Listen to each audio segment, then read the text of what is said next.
Hello दोस्तों, आपका स्वागत है रोजगार 100% में।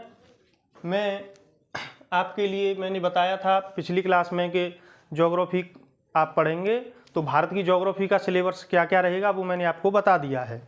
तो शुरुआत भारत की ज्योग्राफी करने से पहले हम थोड़ा पृथ्वी के 2-4 बिंदु हैं जो जान लेते हैं, क्योंकि उनका जानना ज़रूरी है। यदि वही नहीं पता होंगे तो हमको कुछ बातें नहीं समझ में आएंगी।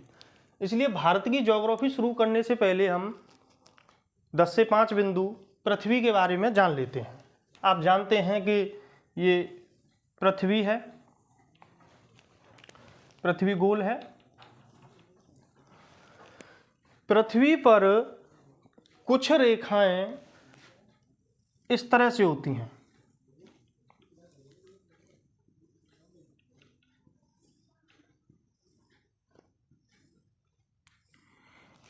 पृथ्वी पर कुछ रेखाएं इस तरह से होती हैं, लेकिन एक चीज ध्यान रखेंगे कि ये वाली जो बिंदु है ऊपर वाला, इसको कहते हैं उत्तरी ध्रुव, उत्तरी ध्रुव, और इस वाले बिंदु को कहते हैं दक्षिणी ध्रुव।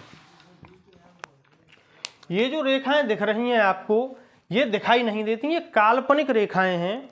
बस जो भूगोलवेत्ता हैं उन्होंने मान ली हैं कि हाँ, पृथ्वी पर ऐसी रेखाएं हैं।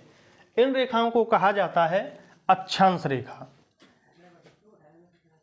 अक्षांश रेखा। और इसकी जो बीच वाली रेखा है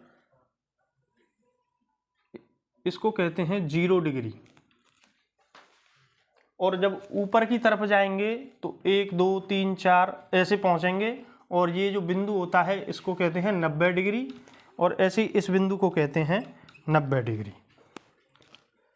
0 से ऊपर जाएंगे तो 1, 2, 3, 4 ऐसे ऊपर तक बढ़ती जाएंगी 90 तक, और 0 से नीचे आएंगे तब भी ये 1, 2, 3, 4 नीचे तक बढ़ती आएंगी। तो जो ऊपर वाली रेखाएं हैं वो कहलाती हैं उत्तरी अक्षांश रेखा, उत्तरी अक्षांश रेखा।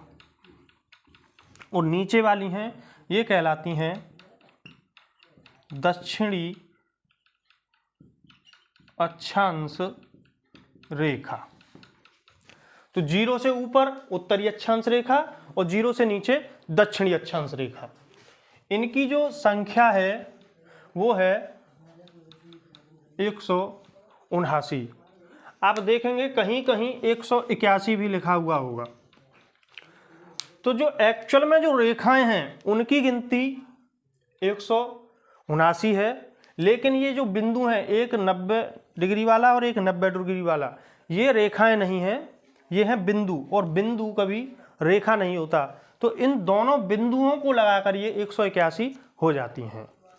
यदि आपसे रेखा पूछे तो आप बताएंगे 179। अब इन रेखाओं का उपयोग क्या है? तो इन रेखाओं का बहुत ज़्यादा उपयोग है। कुछ रेखाएं इसमें फिक्स हैं जिनके नाम हैं, जैसे 0 डिग्री है, एक 23.5 डिग्री है, एक ये वाली 23.5 डिग्री है, ये वाली 66.5 डिग्री है, ये वाली 66.5 डिग्री है। इन रेखाओं को फिक्स कर दिया गया है। इस वाली रेखा को कहते हैं हम कर्क रेखा, इस वाली रेखा को कहते हैं मकर रेखा, इसे कहते हैं अंटार्कटिक व्रत, अंटार्कटिक व्रत, इसे कहते हैं आर्कटिक व्रत, आर्कटिक व्रत। और जो 0 डिग्री है इसे कहते हैं भूमध्य रेखा, और इसी को कहते हैं विषुवत रेखा, विषुवत रेखा। इन रेखाओं का उपयोग मिलेगा आपको ये जैसे आप भारत पढ़ेंगे तो आपको भारत की जो स्थिति है वो आपको यहाँ मिलेगी। तो वो पूछता है ये जो कर्क रेखा है वो भारत के बीचों बीच से गुजरती है, तो पूछता है कि कर्क रेखा किस किस राज्य से गुजरती है। तो आपको पता होना चाहिए कि कर्क रेखा किसे कहते हैं। तो आज आपको पता है कि 23.5 डिग्री अक्षांश रेखा को कर्क रेखा कहते हैं। कौन सी वाली है? उत्तरी, जीरो से ऊपर की जितनी रेखाएं हैं वो सब उत्तरी हैं, जीरो से नीचे की जितनी रेखाएं होंगी वो सब दक्षिणी होंगी। तो 23.5 डिग्री उत्तरी अक्षांश रेखा कर्क रेखा कहलाती है। 23.5 डिग्री दक्षिणी अक्षांश रेखा मकर रेखा कहलाती है। 0 डिग्री अक्षांश रेखा भूमध्य रेखा या विषुवत रेखा कहलाती है। ऐसे ही 66.5 डिग्री दक्षिणी अक्षांश रेखा अंटार्कटिक वृत्त कहलाती है। 66.5 डिग्री उत्तरी अक्षांश रेखा आर्कटिक वृत्त कहलाती है। अब आप कहेंगे कि इनका उपयोग क्या है?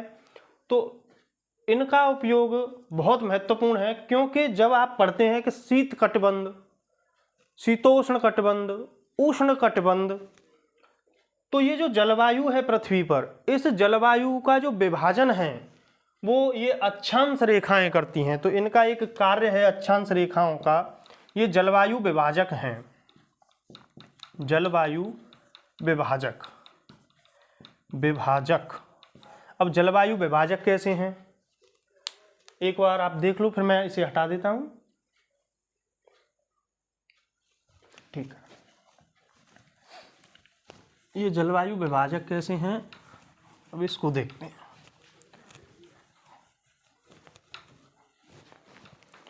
जैसे ये पृथ्वी है और आपको पता है ये 0 डिग्री और ये 23.5 डिग्री, ये 66.5 डिग्री और ये 90 डिग्री, ऐसे ही ये 23 डिग्री, सॉरी 23.5 डिग्री, ये 66.5 डिग्री और ये 90 डिग्री। तो जब भी आप देखेंगे कि आप उष्ण कटिबंध किसे कहेंगे, तो उष्ण कटिबंध किसे, उष्ण का मतलब होता है गर्म। तो गर्म क्षेत्र कौन सा रहेगा? तो गर्म क्षेत्र जो है वो ये वाला है पूरा, 23.5 से 23.5 के जो बीच का क्षेत्र है, इस क्षेत्र को कहते हैं आप उष्ण कटिबंध। इसको क्या कहते हैं? इस पूरे क्षेत्र को उष्ण कटिबंध, उष्ण कटिबंध। ऐसे ही इस वाले क्षेत्र को 23.5 से 66.5 का जो बीच का है, इसको कहते हैं शीतोष्ण, शीतोष्ण कटिबंध। शीत प्लस उष्ण, मतलब यहाँ ये उष्ण है तो इस क्षेत्र में गर्मी गर्मी रहती है वर्ष भर, ये शीतोष्ण है तो यहाँ शीत भी रहती है और गर्मी भी रहती है। और ये ऊपर वाला जो क्षेत्र है, इस क्षेत्र को कहते हैं शीत कटिबंध। यहां हमेशा ठंड रहती है। तो ये जलवायु विभाजक हैं। ऐसे ही ये नीचे होगा, जैसे यहाँ शीतोष्ण है तो यहाँ 23.5 से 66.5 शीतोष्ण और 66.5 से 90 शीत कटिबंध। तो अक्षांश रेखाएं पता चली आपको कौन सी होती हैं और इनका कार्य क्या है। तो ये पृथ्वी पर जलवायु को विभाजित करती हैं। और ये जो 0 डिग्री रेखा है, जो भूमध्य रेखा है, ये पृथ्वी को 2 बराबर भागों में बांटती है। ये जो 0 डिग्री रेखा है, भूमध्य रेखा, ये पृथ्वी को 2 बराबर भागों में बांटती है। तो ये बात क्लियर हुई कि आधा ऊपर और आधा नीचे। तो ये जो ऊपर वाला आधा हिस्सा है, इसको कहते हैं हम उत्तरी गोलार्ध, उत्तरी गोलार्ध। एक मिनट, उत्तरी गोलार्ध। और ये जो नीचे वाला जो आधा दिखाई दे रहा है इसको कहते हैं दक्षिणी गोलार्ध। दक्षिणी गोलार्ध। तो दूसरा कार्य पता चला आपको भूमध्य रेखा का, कि भूमध्य रेखा क्या करती है, पृथ्वी को दो बराबर भागों में बांट देती है, ऊपर वाला उत्तरी गोलार्ध और नीचे वाला दक्षिणी गोलार्ध। तो इतनी बातें ये थोड़ा आपको अक्षांश रेखाओं के बारे में याद रखनी है। और इससे आगे बढ़ते हैं अब।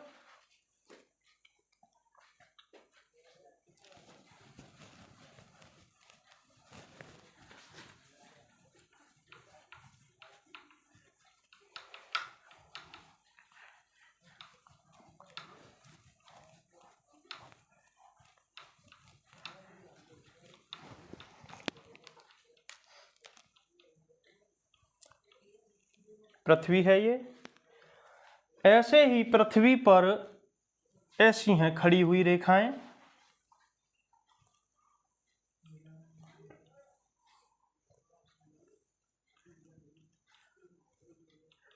ये भी दिखाई नहीं देती हैं, ये भी काल्पनिक रेखाएं हैं। भाई ये ध्यान रखेंगे, ये क्या है, ये 90 डिग्री है, वही ध्रुव है, ये भी 90 डिग्री है, ये दक्षिणी ध्रुव है और ये उत्तरी ध्रुव है। जब आपको पता है कि पृथ्वी पर ऐसी रेखाएं हैं, इनको कहते हैं अक्षांश रेखा, और जब ये खड़ी हुई रेखाएं हैं इनको कहते हैं देशांतर रेखा। देशांतर रेखा, देशांतर रेखा। इनकी जो गिनती है कुल वो 360, ये फिक्स हैं, ये 360 ही हैं। अब इसका क्या काम है, तो जैसे आपको ये 90 डिग्री वाली देशांतर दिखाई दे रही है, इसका नाम है 0 डिग्री रेखा। ये कौन सी है, ये 0 डिग्री देशांतर रेखा है। 0 डिग्री देशांतर रेखा, 0 डिग्री देशांतर रेखा। इस रेखा का एक और नाम है प्रधान यामोत्तर रेखा। इसको प्रधान यामोत्तर रेखा भी कहते हैं। ये ध्यान रखेंगे, ये सवाल पूछ लिया है कि प्रधान यामोत्तर रेखा कौन सी होती है, तो 0 डिग्री देशांतर रेखा।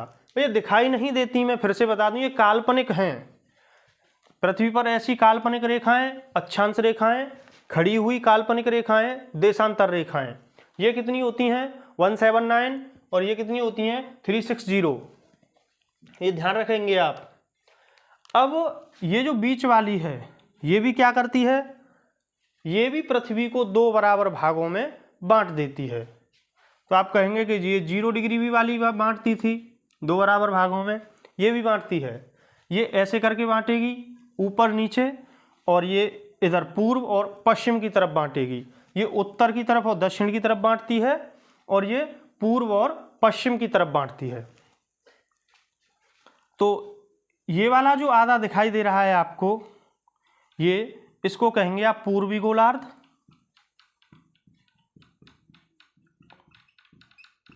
और ये वाला जो दिखाई दे रहा है आधा, इसको कहेंगे आप पश्चिमी गोलार्ध।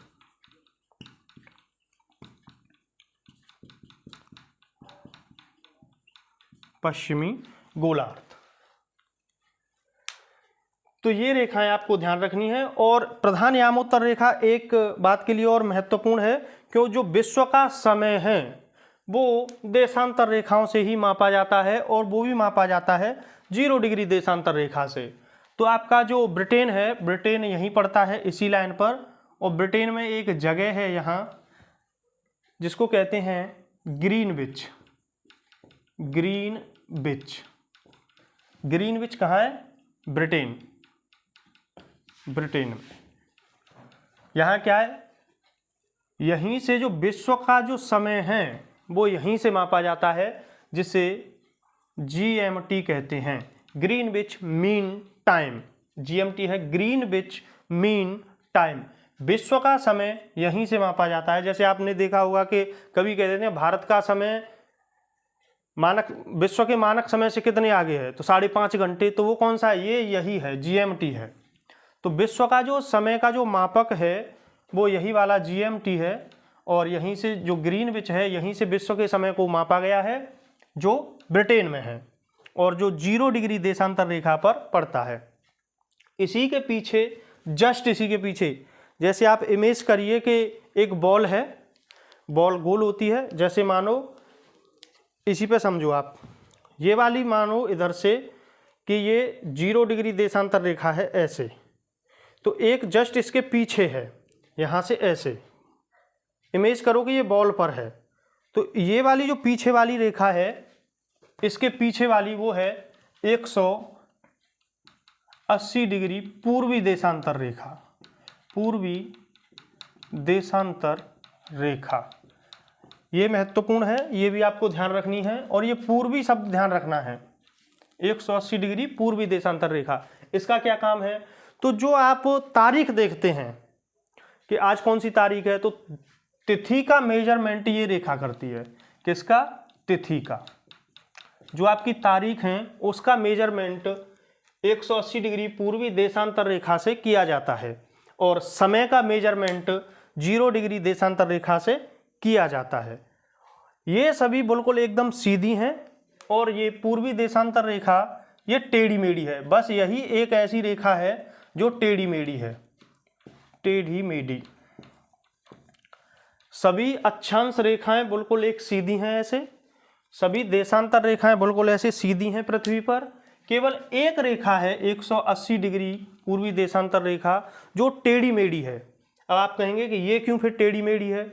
अब बात समझो, जैसे ये पृथ्वी है और ये 180 डिग्री पूर्वी देशांतर रेखा है, पृथ्वी को हमने ऐसे घुमा दिया। अब ध्यान से देखो कि कोई देश यदि यहाँ हो और ये तिथि को मेजरमेंट करती है तो यहाँ अलग तारीख हो जाएगी और यहाँ अलग तारीख हो जाएंगी। तो ये इसको यहाँ से काट कर इसको ऐसे और ऐसे जोड़ दिया है, जिससे कि इस रेखा पर आने वाले देशों में एक ही तारीख रहे। नहीं तो यदि हम बीच में से गुजारेंगे तो 2 तारीख हो जाएंगी एक देश में। अब इसको इसीलिए ऐसे टेढ़ी मेढ़ी कर दिया है जिससे कि देशों में तारीखों का मेजरमेंट सही रहे। तो आपको ये दोनों चीज़ें आपके लिए बहुत महत्वपूर्ण हैं और ये भारत का भूगोल आप जब पढ़ेंगे तो ये उसमें काम आने वाली हैं, जिससे आपको पता रहेगा। अब मैं कहूँगा आपसे कि भारत शीतोष्ण कटिबंध में भी है और उष्ण कटिबंध में भी है, तो आपको पता चल जाएगा कि कर्क रेखा से ऊपर भी है और नीचे भी है, क्योंकि कर्क रेखा और मकर रेखा के बीच का क्षेत्र उष्ण कटिबंध, 23.5 से 66.5 शीतोष्ण, 66.5 से 90 शीत कटिबंध। तो ये आप ध्यान रखेंगे। और कुछ ठीक है, इतना ही बेसिक है इसमें और ये आपके लिए बहुत महत्वपूर्ण है। और अगली क्लास से हम शुरू करेंगे आपका भारत का भूगोल। और यदि आपको क्लास अच्छी लगी हो और आपको पसंद आई हो और आपको कुछ लगा हो कि हाँ ठीक समझ पा रहे हैं हम, तो क्लास को लाइक करें, शेयर करें, चैनल को सब्सक्राइब करें। धन्यवाद।